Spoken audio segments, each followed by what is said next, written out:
Now we're going to learn how to create transition templates to sell on Adobe Stock. Import the door animation video and background image into CapCut.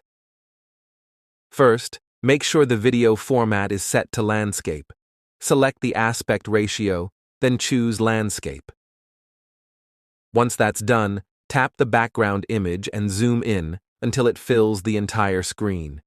Next, tap the door animation, select Remove Background, then choose Chroma Key. Move the center point to the green color on the screen and adjust it until it looks clean.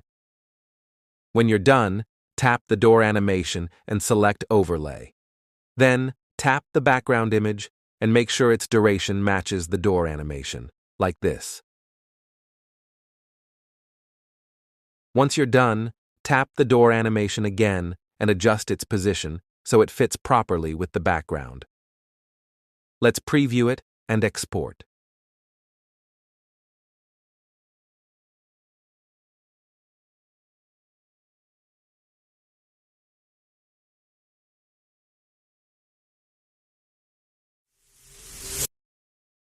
Here is the result of the basic Open the Door template. I want to remind you that most door animation materials on YouTube are not like this.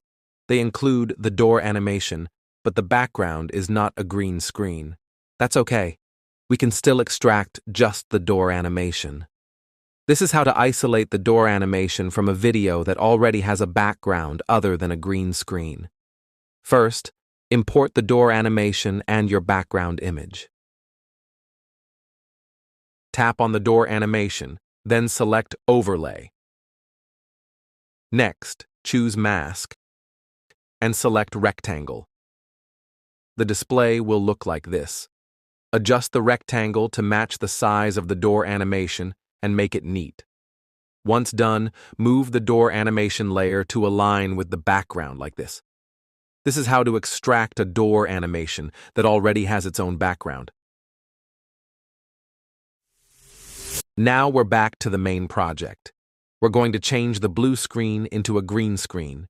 Import the door animation and the green screen background into CapCut. First, tap on the door animation, then select Overlay.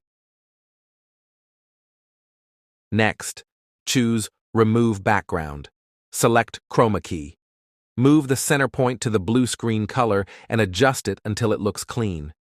Once you're done, tap on the green screen background and match the duration with the door animation. Then, we review and export. This is the standard green screen template that can be uploaded to Adobe Stock. Next, we will learn how to turn this basic template into a transition and more variations.